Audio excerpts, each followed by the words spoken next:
Voilà, il faudra quand même qu'on vous explique par rapport à la situation de M. Jackson. M. Jackson est venu, il a été reçu par le président de la République et beaucoup de gens ont pensé que c'était les représentants de Donald Trump, sauf qu'il est venu en mission personnelle. Ce n'était pas le gouvernement qui l'a envoyé. Et quand il est rentré, il est parti parler du Congo à la manière rwandaise. C'est dommage quand même que les Américains, apparemment c'est comme s'ils ne lisent pas l'histoire, ils ne connaissent pas ce qui se passe dans le monde, ou alors ils le font sciemment.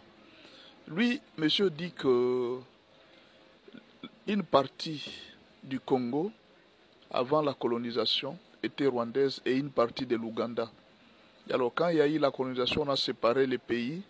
Il y a des Rwandais qui sont restés au Congo et puis il y a certains Rwandais qui sont partis aussi en Ouganda. Alors les M23 sont ces gens-là qui réclament, paraît qu'ils sont malmenés au Congo, ils ne sont pas tranquilles, ils n'ont pas de terre et tout ça. Ils se retrouvent là qu'ils n'ont plus de terre. Alors ils sont en train de réclamer leurs terres.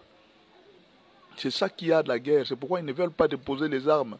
Alors il faudra que le gouvernement de Kinshasa puisse se tenir compte de cela. Voilà pourquoi la guerre ne se termine pas. Bon, vous avez compris que c'est la rhétorique rwandaise qu'il est parti défendre et Kagame est en train de réclamer qu'il ne va pas quitter la RDC.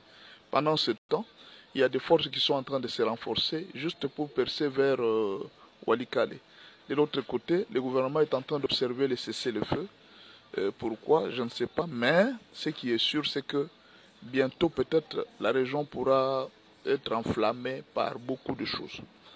Il y a quelque chose qui se prépare dans cette région.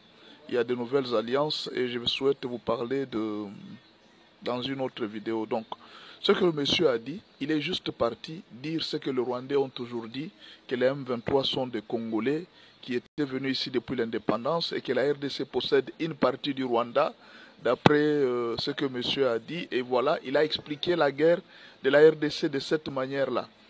Bon, comme pour dire que les Américains sont des abrutis, peut-être qu'ils ne lisent pas, qu'ils ne s'intéressent pas. Et effectivement, les Américains ne s'intéressent pas des histoires des autres nations, des natures, même d'autres langues.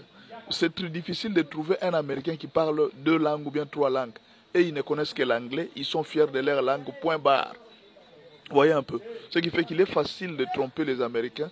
Peut-être certains Américains qui sont éveillés, mais en réalité, beaucoup d'Américains ne connaissent pas l'histoire du monde. Donc, c'est possible qu'ils mentent aux Américains. Ils peuvent gober cette histoire-là. Mais alors, si le Rwanda réclame des terres en RDC, pourquoi alors le Rwanda ne va pas aussi réclamer des terres en Ouganda?